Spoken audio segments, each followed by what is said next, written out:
Yo, what's good mga pare? Welcome back to Joson Point. So, ngayon no, magkakaroon tayo ng short ride lang after ko magkasakit. Sakit ako ng 2 araw pare na nilagnat ako, kulang daw sa tubig no. Pero ngayon after 2 days na nilagnat ako, magsi-short ride na tayo. So kasama ko si Monching, magkikita kami doon sa gas station. No, pag-uusapan na rin natin pare. Pag-usapan na rin natin no, mga ways, mga tips no, how to be more masculine. Okay, so alam ko marami gusto ng content na to. So ito na, no? Tara. Let's go. Bad boy shake alla kill, ako 10 toes down. Tabo think alla speak in the tempo.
O di ba, ganun-ganun lang, di ba? Nasa Tagaytay na tayo, ang bilis.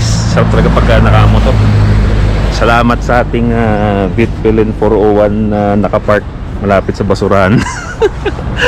Ayos din yung Starbucks dito pare, tignan nyo. Mas maganda siya dun sa ano, mas maganda siya dun sa Hiraya, no, kung tutusin. Kasi parang yung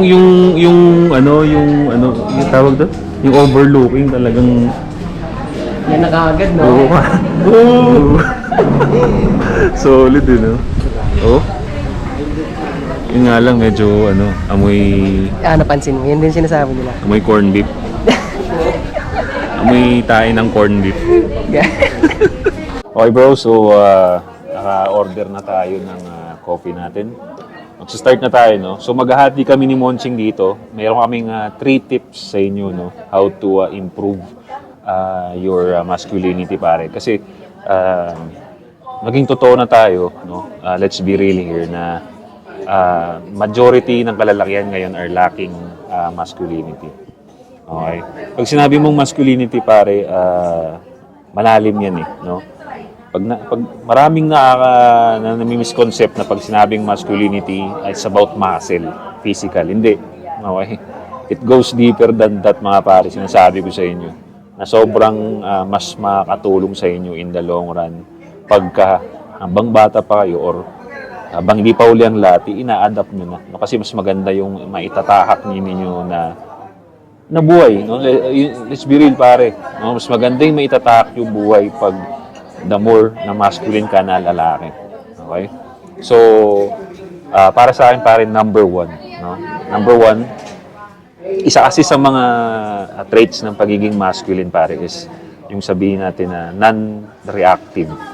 Okay? Hindi non-reactive sa mga walang kwentang bagay. Okay? So, ang hirap naman sabihin na huwag ka lang mag-react. Huwag ka lang mag-react. Hindi naman ganun yun eh. Hindi naman magic yun. Pag sabi, huwag ka mag-react.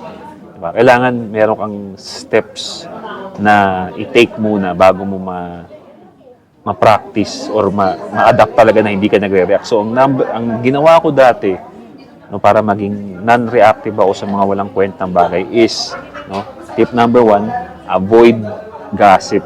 Okay, pare? Iwasan ang pagchichismis. Yan ang pinakaunang way para ma-practice mo na hindi mag-react sa mga bagay-bagay. No? Ayoko kasi gamitin. Actually, pinaka-best example na kasi yung nonchalant. No? Pero napaka mainstream na ng nonchalant, kumukorin na siya. So, non-reactive na lang ang gusto kong gamitin. No? So, yun na. Para makamit nyo yung trait na yun. No? Hanggang bata pa kayo, iwasan nyo ng mag-engage sa mga gossip, sa mga chismis para. Okay? Why? Dito mo kasi mapapractice pare yung yun nga, kung, ang gossip kasi pare, no? Gossip, chismis, is based on information na pinagpasapasahan, no? Once pinagpasapasahan na yun, nawawala na yung essence niyan, nawawala na yung pinaka-truth niyan, yung root niyan, okay? So, minsan pa, sa mga chismis, no? Galing yan sa one side. Okay? Galing yan sa isang side lang, wala, minsan na di-disregard yung kabilang side. So, dun pa lang yung information, kulang na. Okay, so, pag engage ka sa mga gossip, engage ka sa mga chismis, pare, pinapractice mo na kumuha ng mga information na walang kakwenta-kwenta, no? And then, magre-react ka sa information na wala ng kwenta in the first place. Diba? Nahigits mo ba yun, pare? So, ako yun yung inadapt ko. Nung bata ko, oo, no, na masaya yun eh. Masaya yun, chismis, mga artista, ganyan. Pero na-realize ko, nung nagka-red pill moment na tayo, na-realize ko, anong gagawin ko sa information ng mga artista? Anong gagawin ko sa information ng mga taong wala naman akong connection? Diba? Mas maganda, no? Mag-adapt ako, kumuha ko ng mga information na mas makakatulong sa akin eh. No? So, marami pa dyan, mga chismis pa na matitrigger ka. Biruin mo, chismis na pare, natitrigger ka pa. Di ba? Anong tawag sa nun? Para ang nagre-react in short, para ang nagre-react sa information na based na sa lies, based na sa walang kakwenta-kwenta. Di ba? So, if you learn how to avoid those kind of information na walang kakwenta-kwenta, mga chismis, mga ganyan, dyan mo papapractice na, and hindi lang yun marunong ka na rin magbasa ng chismis sa hindi. Di ba? Diyan mo mapapractice yung pagiging non-reactive mo. Di ba? Pag nakikita ka, pag may naririnig ka, nakikita kang walang kakwenta-kwenta, bagay na hindi makakatulong sa'yo. Diyan ka na hindi magre-react, mapapractice mo na hindi mag-react basta-basta. Okay? And now, pag na mo yun, na-adapt mo na yung non-reactive, mas nakakapag-observe ka na ngayon, pare. Diba? Mas dahil clear yung isip mo sa walang kwentang bagay, mas may focus ka ngayon sa mas importanteng bagay. O di ba mas maganda? Tangina. So mas alam mo na yung path na tatahakin mo, di ba? So di ba? Yun pare. Okay? So yun nga. So now tapos na yung tip number 1 natin. Papasa ako na kay Ching para sa tip number 2. Recently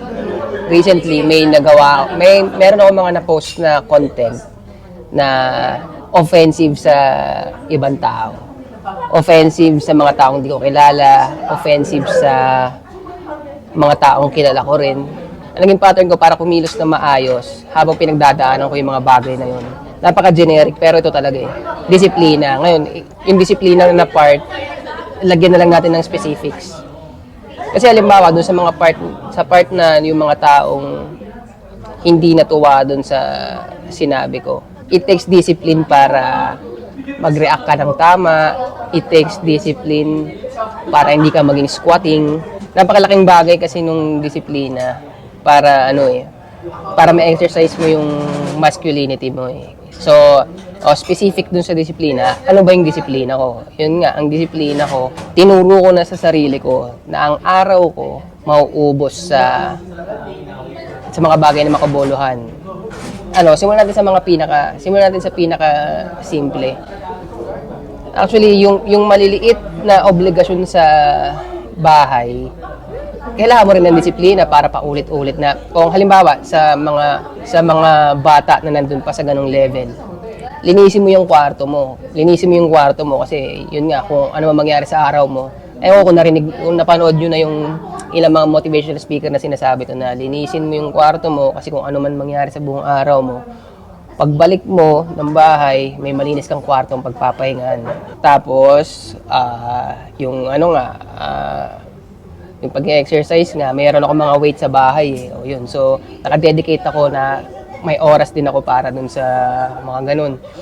Meron din akong dedicated na oras para sa pagbabasa, pag-research, pag-search ng topic about finance, about cryptocurrencies, yan, ganyan, Bitcoin. Kung meron man sa inyong interesado, gusto matuto sa Bitcoin, isa ako sa pinakamagaling na Pilipino na isa ako sa pinakamagaling na Pilipinong nagtuturo about Bitcoin. Yung mga part ng entertainment at pagre-relax. Yun. So ginagawa lang yun after natin gawin yung mga disiplinang napili natin. Kung nare-relax ka sa pagmo-Mobile Legends, gagawin mo lang yun pag natapos mo yung mga dapat mong gawin. Ayun, tapos ito siya, pag pinag-usapan yung disiplina, hindi naman siya all about paggawa ng mga obligasyon eh. Pwede mong i-align yung disiplina mo sa bagay na gusto mong gawin. Kung halimbawa nga, basketball ang gusto mo, edi i-align mo yung disiplina mo sa basketball. Time management, gagawa ka ng paraan para kung paano mo ipapasok yun. Pinili mo yung disiplina mo, yung bagay na gusto mo, in-align mo dun sa disiplina. Tapos may mga panahon, di ba? May mga panahon na nakakatamad gawin yun. Not all the time masayang gawin yun, pero gagawin mo pa rin. Yun, doon ka mahuhulma. Doon mahuhulma yung masculinity mo. Kasi maraming tao sa paligid ko dati na talagang obligasyon para sa kanila yung disiplina. Parang ayaw talaga nila. Pag pinag-usapan yung disiplina, ayaw nila.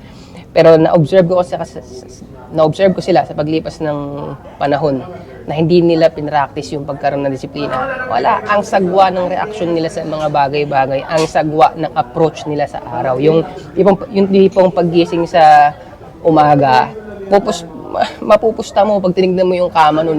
Buong araw nakabulagsak yun. Sa isang linggo, isang beses lang. Basta ang pangit ng kakalabasan.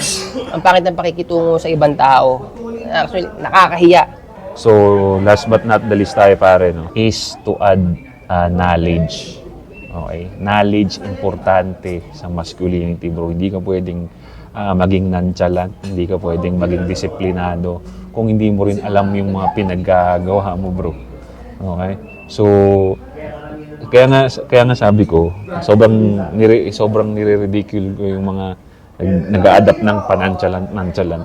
Pero tahimik ka kasi wala ka naman talagang alam. Di ba? Hindi natural yun. Kaya tahimik, no, kasi nababasa mo yung lugar, nababasa mo yung mga kasama mo na engot-engot. Pero ikaw, alam mo yung tunay na nangyayari, alam mo yung tunay na sagot. Diba? So yun yung natural na masculinity, pare. May knowledge ka. Kung titignan mo yung history, pare, kung titignan mo yung mga sumikat na mga lalaki, sa history ng humankind, walang sumikat na lalaki na engot-engot. Kung titignan nyo kung titignan si Andrew Tate, sabihin nyo na gusto nyo sabihin dyan kay Andrew Tate. Pero sa mga interviews niya, pare, makikita mo yung knowledge niya sa mga bagay-bagay. Alam niya yung sinasabi niya, alam niya yung ginagawa niya. Kaya kahit sino pang nag-i-interview sa kanya, alam niya paano sumagot, alam niya paano i-rebat yung mga pinagsasabi sa kanya. Masasabi niya ba yun? Magagawa niya ba yun kung kulang siya rito? Diba? Siyempre hindi. So yun ang masasuggest ko sa inyo. Magbasa kayo ng libro, ayusin niyo yung mga pinagpapanood ninyo social media para maging natural at madagdagan yung masculinity ninyo, pare. Diba? At saka, pare, tingnan nyo na lang. Pag may knowledge ka, pare, okay? Pag may knowledge ka, maalam ka sa mga bagay-bagay, nagbabasa ka. Diba? Yung number one example natin na avoid gossip tsaka discipline, matitira mo lahat yun eh. Diba? Kung nagbabasa ka ng mga librong magaganda talaga, yung may laman diba? Isipin mo agad sa chismis, putang ina, anong gagawin ko dyan? Hindi ko anuhin yan. Sobrang basura ng sobrang basura ng information na yan. Ito yung libro ko, ganda-ganda. Diba? Babasa mo rin sa mga magagandang libro, yung mga kailangan mong gawin, yung mga time management. So doon pa lang matatakel mo lahat, pare. Malalaman mo rin kung ano yung estado mo sa buhay pagka may knowledge ka, di ba? Kasi yun nga, kasabi nga natin, yung may mga tanga na hindi nila alam na tanga sila. So kung may knowledge ka, di ba, nagbabasa ka ng libro, alam mo yun, di ba? Alam mo rin ang gagawin doon susunod, di ba? So Ang dami, ang ganda ng yung ganun pare. So, yun, no, masasabi ko lang sobrang swerte natin, no, lalo kayong mga nanonood kayo na alam natin to eh. Nanonood ka, alam mo to, ibig sabihin. So, nandito ka na sapat na to. Sobrang sarap, sobrang ganda bro. Kaya ako, proud ako na alam ko to, alam ni Ching to, at alam nyo rin kasi nanonood kayo. So, yun. So, syempre, anong gagawin natin sa knowledge na to? Di ba?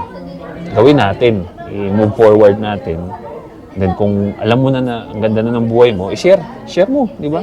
Tanggapin ang gustong tanggapin. Mabadrip ang gustong mabadrip. Bahala sila. No? At least, alam mo sa sarili mo. Kasi mararamdaman mo naman yan, bro, pag tinatahak mo talaga yung masculinity. Yung simoy ng hangin sa yung sarap eh. Yung katulad dito, ramdam namin yung simoy ng hangin dito sa Tagaytay na sobrang sarap. Kasi alam namin na bukas, okay bukas eh. Alam mo yun, bro. So, yun, no? Leave a comment down below kung anong mga reaction ninyo. Maraming salamat sa panonood, pare. Maraming salamat sa mga subscribers natin dyan na walang sawang sumusuporta. Yun, pare. Leave a comment down below kung anong masasabi ninyo. Subscribe. Hit the bell para notify kayo sa mga bago nating videos. And maraming salamat kay Monching. Don't forget na mag-subscribe sa channel niyan, 8 Asset. And also sa Facebook niya. Subscribe kayo dyan. Marami rin kayo matutunan dyan about mindset and Bitcoin. Okay, na sobrang booming ngayon. Okay, so yeah, that's it for me guys. Thanks so much for watching. This is Josh on Point. See you next time. Boom.